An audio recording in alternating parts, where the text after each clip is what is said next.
Yep. Here we are. Yep. We are live. We are live. That's correct. So wait, what happened here? Martin Mayhew is Yeah. the GM. Oh, Peer pressure got to Ron in Washington, I suppose. Oh, okay. Is Martin Mayhew better than Marty Herney? Oh boy. Some of the GM hires today have been interesting between Mayhew and down in Jacksonville with Trent Baalke. GM retread season is here. More power to you. Yeah. Best of luck. Indeed. Hi, Niners all day 55. What's up, Jared? What's up, Sam? Nathan, what's up? I've been peer pressured, Joe, into making a change, as you probably saw when you came in. I didn't notice it. No, Oh, now yeah, I'm blacked out, so I don't see anything. Yeah, Kyle can attest. I was peer pressured. Yeah, a lot of peer pressure on the timeline today. Is it background or backdrop related? Yeah, listen. Yeah, it is. I used the Draft Dude live streams as a sounding board for what I do on this show, and there was a lot said on Monday about the new background, and so we made a change.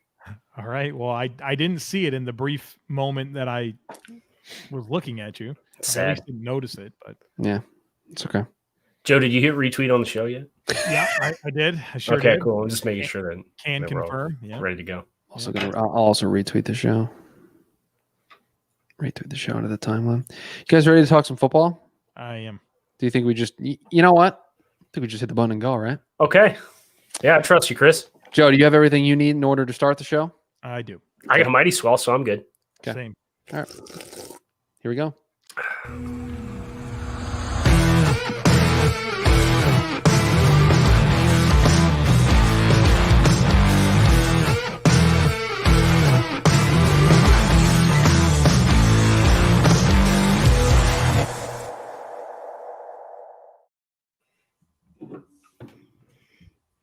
Cherry lime, mighty swell.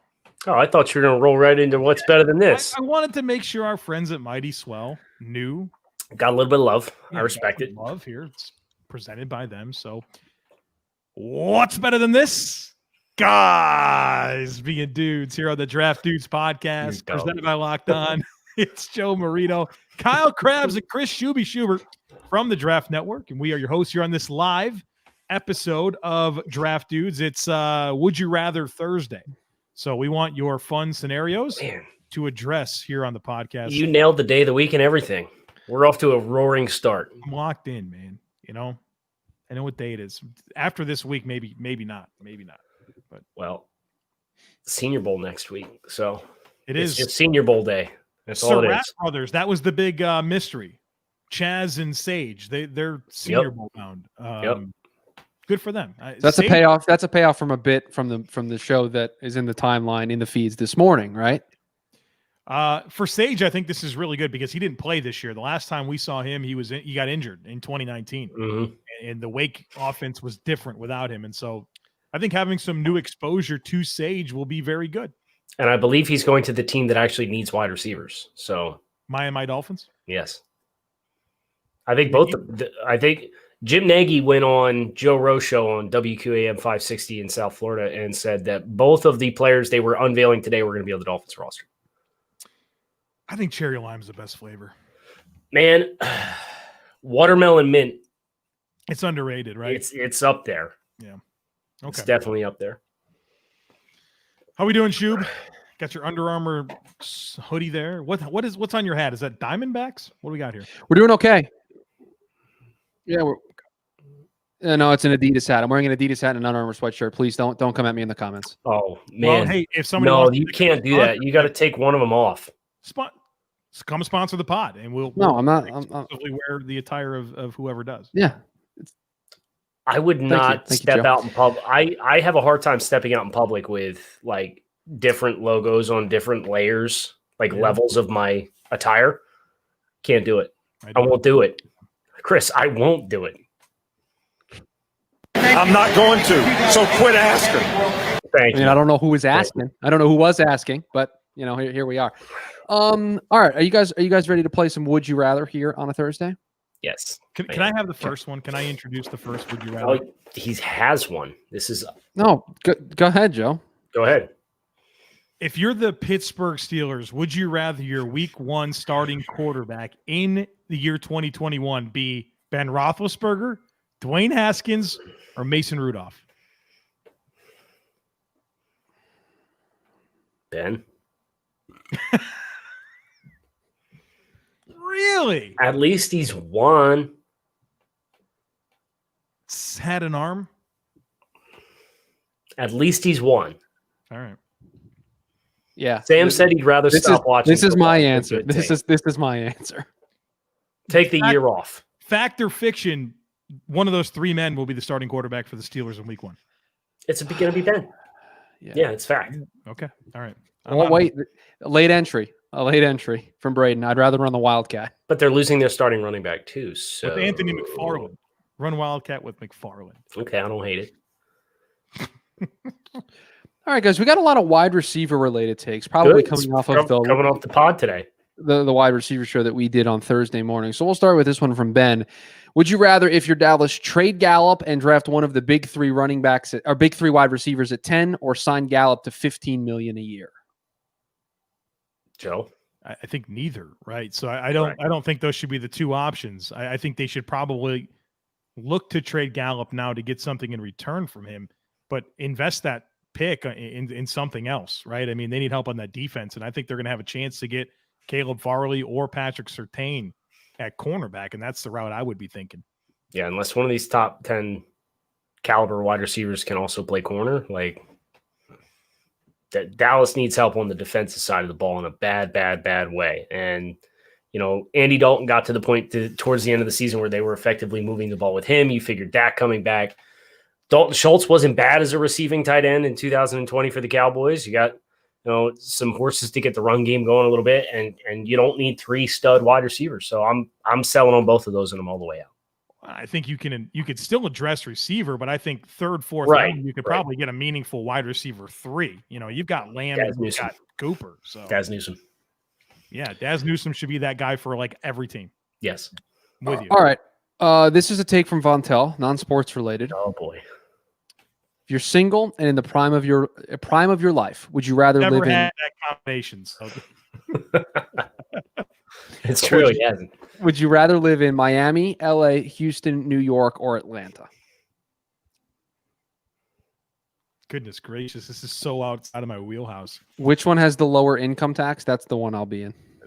Miami, right? Isn't it income free or income tax? It's got to be Florida or Texas. In Miami is 0. So I think I have to go process of elimination here. Can you put those back up? I got to be able to see them. Sorry. Right. Los Angeles, I'm not a fit. New York, I'm not a fit. Too busy. I got Miami, Houston, and Atlanta. I really like Atlanta. I love visiting Atlanta. Miami, I've only been 1 time. Kyle, would I mesh with Miami, or is that's out of my wheelhouse? You don't like the beach, so no. Oh, yeah, it's got to go. So Houston or Atlanta? What? You live in North Carolina, don't you? It's like the mecca of beaches. No, Chris, I'm going to pretend you didn't call freaking North Carolina the mecca of beaches. Well, I'm not going to defend North Carolina, but I think like Myrtle Beach and Charleston are like 2 of the most visited places in the United States. Yeah, because you get the whole East Coast. It's in the middle. It has nothing to do with the quality of the beach. Sure, yeah. Oh, I'm not going to debate the quality of the beach. Yeah, they're low-quality beaches compared to where I've been in Florida, right? It's not comparable. But I think from a visitor perspective, I feel like Houston or Atlanta. I don't know which one's one. I think you'd vibe with Houston, Joe. I think so too. I think that beard would fit in Houston. Oh yeah. So to get the Texas country music scene. Can you give me a country music line right now? No, dude. Just one. I don't know. I'm not good on the spot. Win, hold 'em. A little Kenny Rogers there. I hear you, brother. No win to hold 'em. Did you have an answer here? I'm sorry. Miami. Because of the fish? The Miami Dolphins? They're mammals, jackass. Chris, next take. Let's get back on football here. This one from Sam. Would you rather trade for Teddy Bridgewater, sign Andy Dalton, sign Jameis Winston, or draft Trey Lance? I have my answer. So you're the Houston Texans, basically, in this scenario after trading Deshaun Watson. Do you see the report from Aaron Wilson today? I did see this report, yes. Joe, did you see this?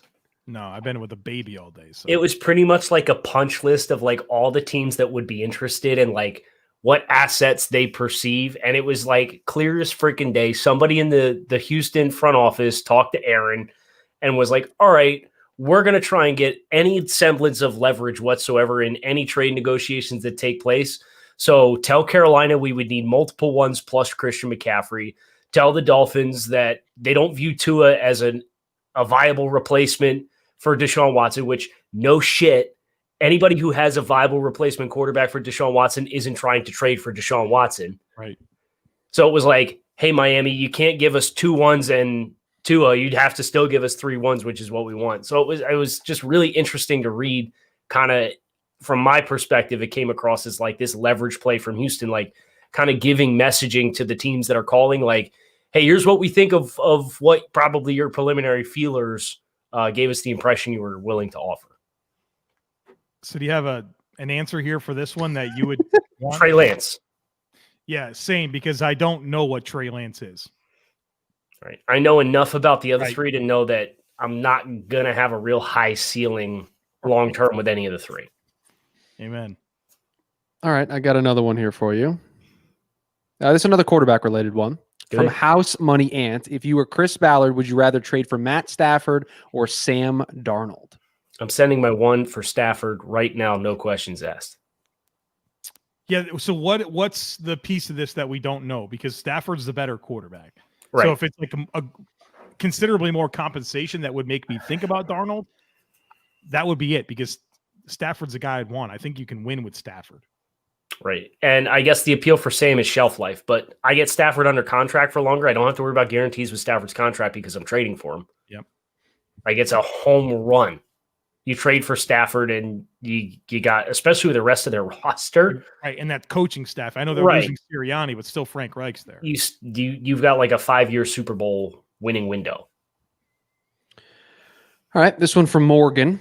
Would you rather have 2 first-round picks or 4 second-round picks in this upcoming draft? I hate you for asking this question. I think this is Morgan. This is a very good would you rather, by the way. This is very good. Every team might have a different answer to this. I lean in a vacuum the 4 second-round picks. So Joe, can I interject here? If you are a team, because I think you're onto something. If you're a team that is in a Super Bowl window, you probably want the 2 firsts because those guys are probably more NFL ready. If you're a team that is very much in roster building mode, a la Jacksonville, New York, Houston, teams like that, you probably want the 4 seconds because you can still get quality talent, but you can get more guys to fill out your roster. Is that the theory? Yes and no. I mean, if I'm the Jets, I would rather have 2 and what they have, 23? They have 2 and 23, yes. I'd rather have 2 and 23 than 35, 41, 50, and 59. So I you know what I mean? Like I would need to know where those 2 first-round picks were and where those 4 second-round picks were and what team. I hate to be that guy. I really do. So, Joe, assume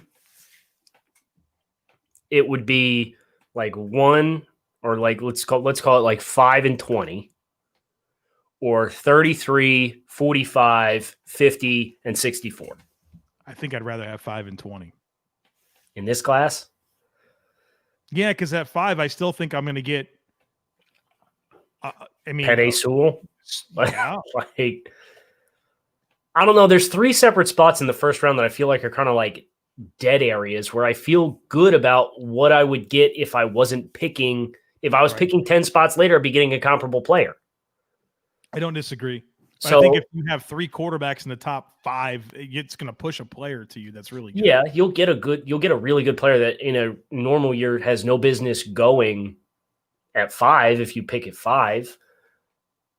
But this class is really deep. And I'll say this, the class got hurt a little bit by guys who chose to go back to school, right? And that was never more apparent than doing TDN mock draft machine simulations and seeing like the names that you were used to seeing at like 36 or 40 or 45.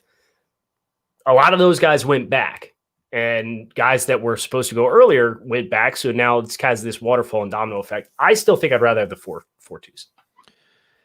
All right, I think one that's going to put you guys in a similar spot. This one comes from Jared. Would you rather Jalen Waddle and Rashawn Slater or Penei Sewell and Jamar Chase for Miami?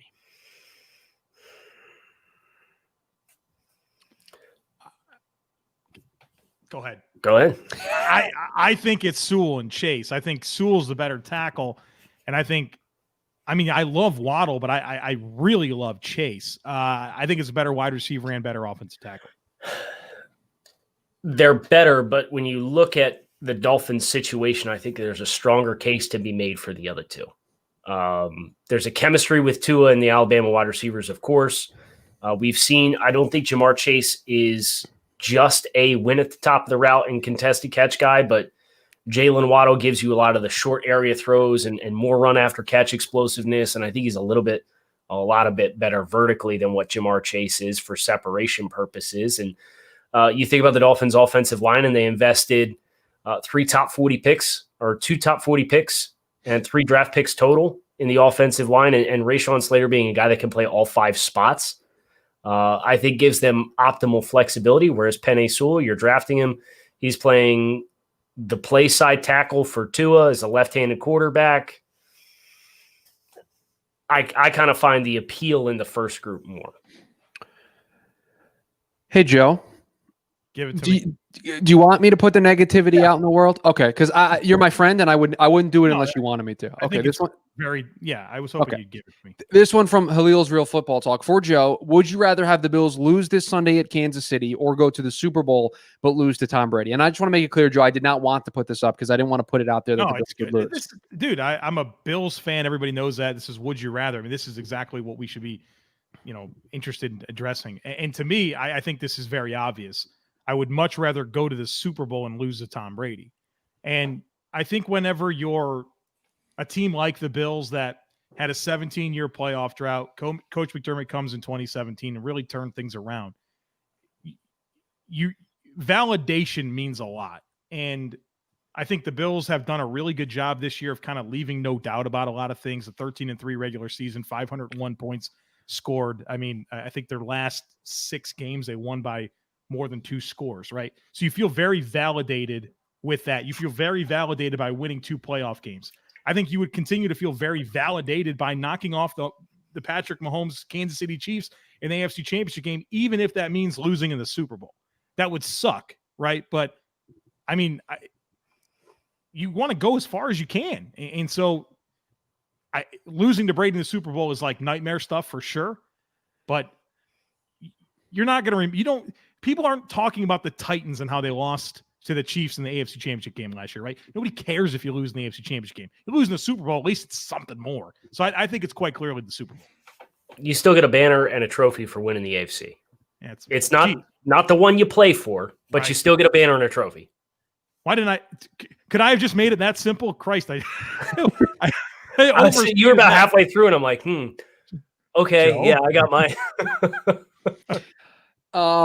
I think you guys know me by now. I love getting into the weeds on cap stuff and roster construction. So I think this one from Sam, and hopefully, Sam, I picked a good one, a good take from you here on this show.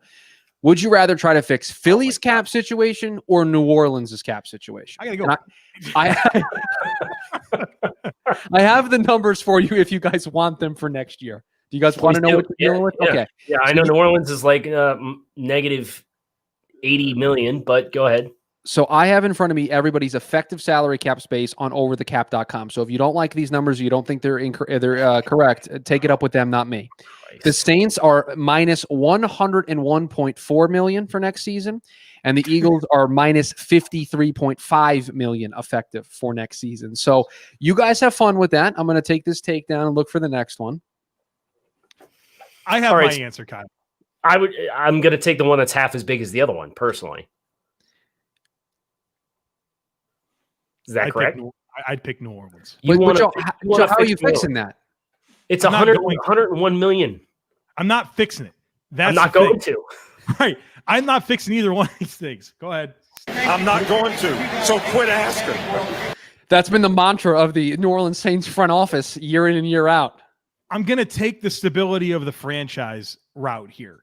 And knowing that it's probably not going to happen this year for either team. But what the Saints have in terms of Sean Payton, established coordinators. They don't have Howie Roseman there. You don't have all these weird guessing about who has whose ear and who's forcing decisions to be made, and the way that we feel about Doug Peterson and what happened there. I would not want to align myself with that if I didn't have to. So give me the more challenging situation that I think in 2 years might be a better spot to be than the one with less to get out of. Okay, so let me ask you this. You're negative $101 million in the hole. Yeah. Who's the first player you're trading? Because you're going to have to lop some salary off here. What are you trading Marshawn Lattimore for? 2 first-round picks. I'm getting the Jalen Ramsey deal there. Okay, I like that. Now, so all right, Joe. That trade got you $10 million. Only 90 more to go. Okay. Malcolm Jenkins, we gotta go. Malcolm Jenkins. Let me see what his hit is. Yeah, you know what? I got to look at it too. I got to say goodbye to. All right, that saved you 1.7 against the cap and added 6.7 in dead money. So that was a great trade from you there, GM Joe. Andrews Pete out. Andrews Pete saves you. That saves you 1.2 against the cap if you trade him, and 10 million in dead money if you do it pre-June 1. Right, we're gonna have. This is gonna be sad, but next year it's gonna be better. How much dead cap are you gonna carry? Is the $1 million? Because you're carrying a lot right now, Joe. I have no expectations. I just need to get through. I'm just trying to get by in 2021. So the names that immediately jump to mind in terms of guys that have no dead money are Lattimore, Ramczyk, and Quan Alexander. Quan's got to go. You can cut those guys, no money against the cap, and you save double. Ramczyk is staying. No, you better trade Ryan Ramczyk because that's $11 million, dude. Well, Quan's 13 if you just tell him to go away. Then I got to find a right tackle. I got one of the best right tackles in the game in Ramczyk. Well, you got a really good offensive line from left to right, and you don't need 5 Hall of Famers on that line. Well, I'm trying to get picks. You got to get under the cap. Can I make anything back by cutting Taysom Hill? $5 million? Yeah, it's $5 million if you cut him pre. It's 5 if you cut him post. Yeah. How many?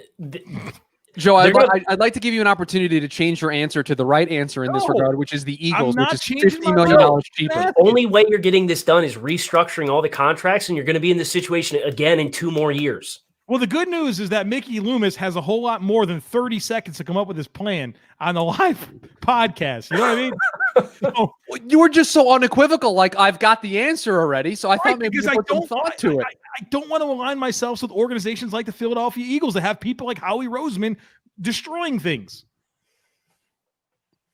All right, we got so in the weeds there. I did not have another take set up here for another Would You Rather here for us. So let me scroll through here. All right, it's killing me. Vontel, you've put this one up a couple of times. We'll go there. We'll go there. All right. Which duo do you trust to get you more wins in a 2-season stretch? Andy Reid as your head coach, but Nathan Peterman as your starting quarterback, or Aaron Rodgers as your quarterback, but Hugh Jackson as your head coach? The guy who's actually on the field. Yeah, that's yeah. Aaron Rodgers. Yeah, Aaron Rodgers and Hugh Jackson. Players make coaches look better sometimes, right? Like, did Bill Belichick forget how to coach this year? Did just every trick he had up his sleeve just didn't work anymore? Or did he just not have Tom Brady anymore? I did a whole podcast devoted to Joe's plan to fixing the Saints. I think maybe we should put that in. Yeah, you want to do that for tomorrow or for Monday? We maybe should do that for next week, and Joe will give you all the weekend to think about it. Yeah, just study up a little bit, you know. Thanks. We actually, Joe, I'm not aware if you know this or not, but we did you a favor this weekend. Thank you. You know what Monday was supposed to be? Was it my mock draft? It was supposed to be your mock draft. It's not. One, didn't I? I did the last one in week 17. Brother, yeah, that's because we were off schedule from the one prior. We had to reshuffle. Okay. Well, we did you solid. You're going to be a little busy on Sunday night, you know? Yeah, we did you solid. You don't have to worry about writing a mock draft during the conference championship weekend. Wow. How sweet. This one from Braden. It's very timely after what occurred today. Would you rather have to watch Dan Campbell's press conference on a loop for an entire week, or Bill Belichick press conferences on loop for an entire week? Oh, well, you know. Joe does it better than I do. Wow. Dan Campbell, just a really tough player and really dynamic. We just got to be better. They were just better than us today. Better, coached better. We're on to Cincinnati. At least I could sleep to that, right? Right. I think I picked Dan, though. Dan's getting slammed. Why? That was fun. That was fun. For being Joe Judge, like, to the umpteenth degree. For being, like, super old school hardo, but, like, if you know anything about Dan Campbell, that's exactly who he's going to be. All right, can I tell you something? It felt authentic. That's who Dan is. Absolutely. Right? Like, you can not like it, and you can say that's not for me, but it felt authentic. I am too tainted by Rex Ryan to buy into it. You are. Me too. Well, they're not going to be good. Like, they're going to be the most fun and hard-nosed and gritty 3-13 football team in the history of the NFL. But they're going to be a 3-13 football team. Which maybe Bruce Arians doesn't count, but I was thinking Matt LaFleur, Sean McDermott, Andy Reid. Are any of those guys going to win the press conference? Bruce Arians probably will. Yeah, BA's. Yeah. Did Kevin Stefanski win the press conference? Did Brian Flores win the press conference? I could tell you firsthand the Brian Flores press conference was, oh my God, it's another Patriots light situation. And then as his first season went on, like, he settled into becoming more of like himself. And, you know, he was just very, I think, calculated with that first press conference. But he's never really going to win the press conference. I can tell you from having sat in on all the pressers for the Dolphins this year, my favorite thing was getting on and Flo, you know, within the first question, what kind of presser it's going to be. Because he does not hide his mood. If he's in a good mood, a bad mood. If he's in a good mood, he's joking with the reporters. He's making cracks with guys that he knows personally. If he's in a bad mood, do not ask the wrong question. So he's trained the media. Nicely done, Coach Flo. Yes. Nicely done. All right, we'll get a couple more in here. This one from Sebastian I think is a good one. Would you rather have Kyle Trask or Dwayne Haskins be your franchise quarterback? Haskins. Do you want me to just play it, Kyle? So do you have the poop hat? Somewhere in a box. Oh, come on, Joe. Listen. I think my house is like 20% set up right now. We did you a solid by getting you off mock for Sunday. So the least you can do this weekend is go through your boxes and find the poop hat for us because I need it in this situation. I'll try. I'm not picking. Question, though. I'm not picking. Haskins. I pick Haskins. I'm not picking. All right, I'll play it for you then, Kyle. No. I'm not going to. So quit asking. That'll speak for Kyle moving forward. All right, this one from Jackie. This one's Chiefs related. I've seen it a couple times, so don't worry, Jackie. I'll get it up here. Would you rather, as the Chiefs, have Vera Tucker and Creed Humphrey or Nick Bolton and Nico Collins? I want those offensive linemen. Yeah, I think so too. Because Vera Tucker can play tackle or guard, Creed at center.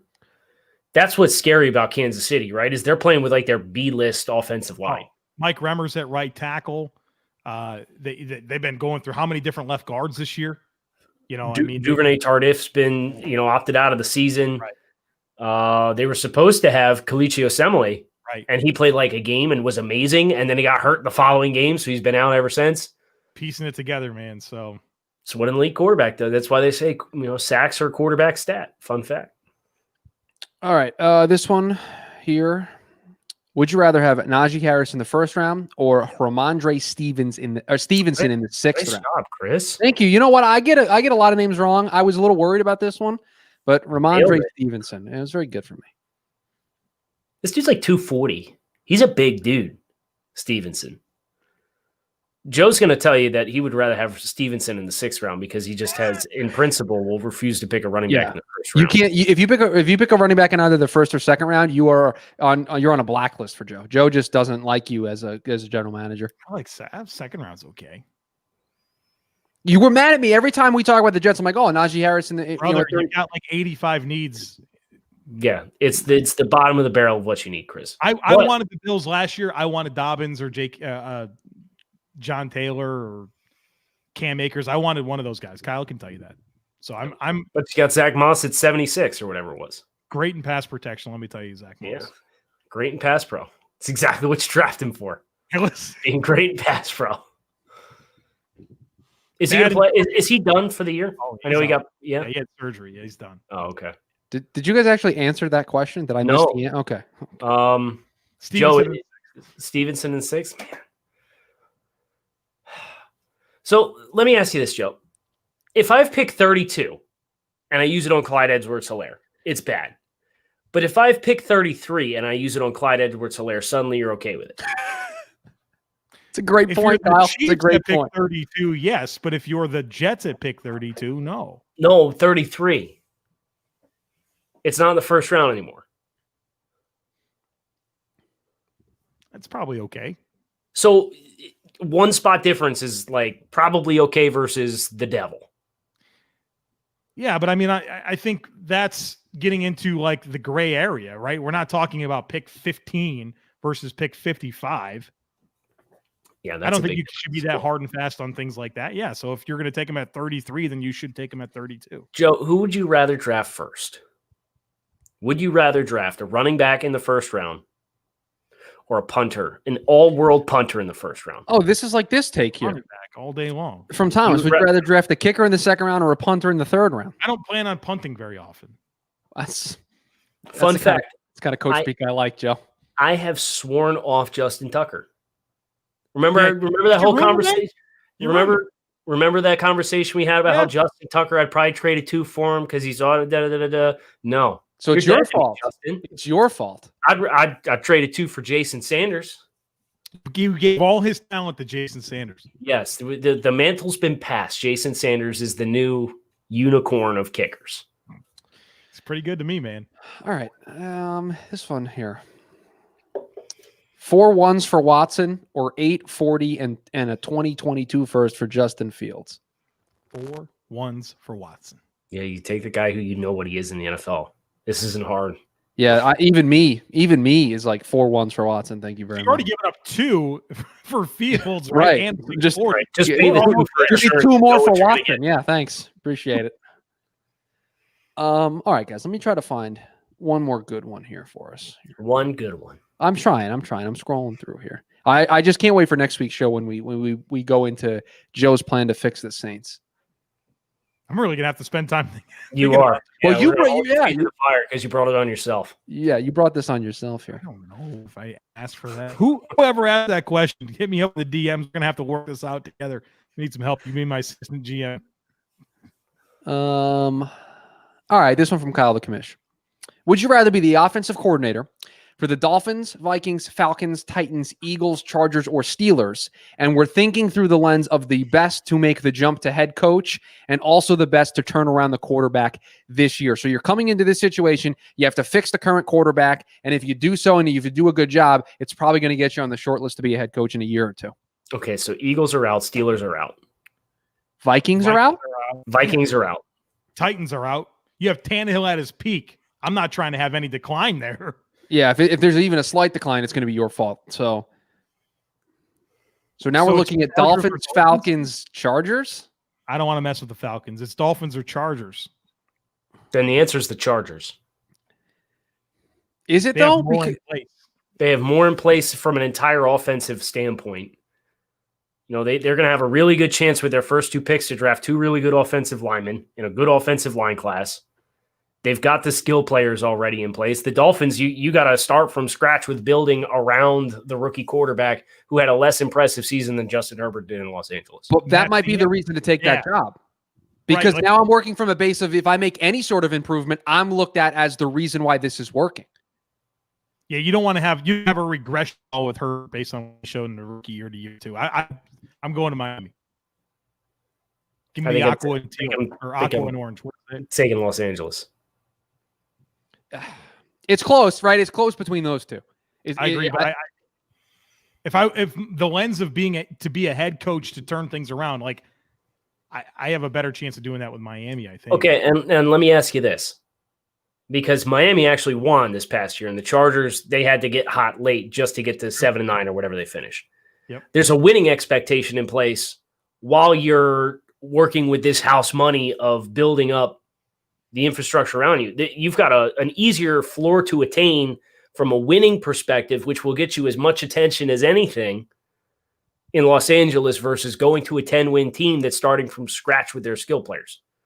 But the thing I would say there is, as the offensive coordinator, the winning doesn't fall on me. It falls on the head coach, right? I can make Tua better, and if we lose close games because that's the way the ball falls that week, I still can visibly make improvements with Tua week in and week out, right? So I think that I get what you're saying, and I think there's something there. But also, as the OC, it doesn't all fall on me to turn these into wins, right? There's some of that goes on the head coach. I guess. Can we get one more? Sure. Is there one in particular that you want up there? Inside Lewin Martell at 803. I was going to put that one up even if you said that you had another one in mind. Would you rather be a failed NFL GM for 4 years or be a TV draft analyst for 25 years? I bet Kyle and I have different answers here. I bet we do too. I'd want to be a TV draft analyst for 25 years. I want the real deal. I'd want to run a team. But that's also that plays into our initial goals when we got into this work, right? Mm-hmm. Yeah. I don't know. And even if I'm a failed NFL GM for 4 years, that experience and that, I can parlay that into careers after being in a front office. But I would absolutely want the challenge of constructing and managing a team.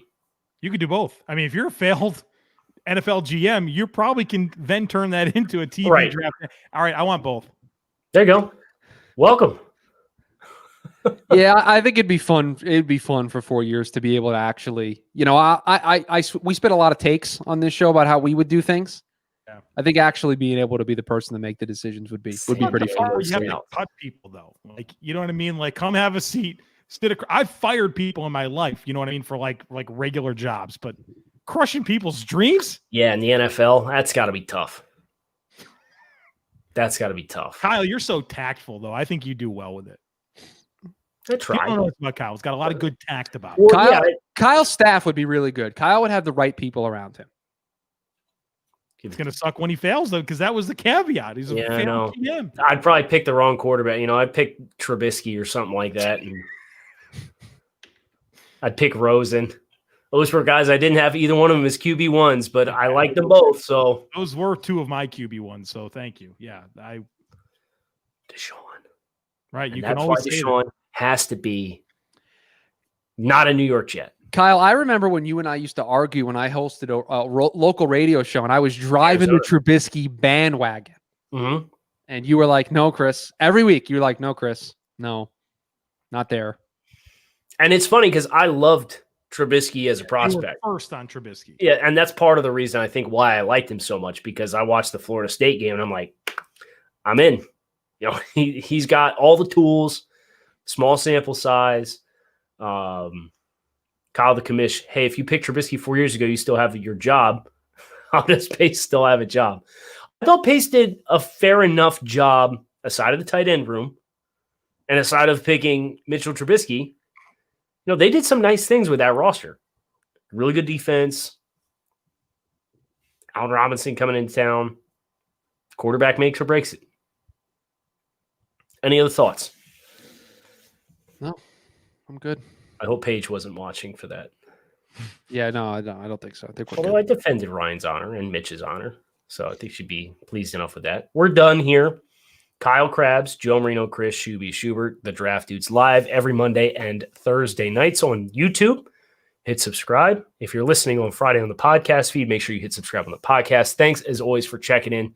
Hope you guys have a great weekend. Go Chiefs.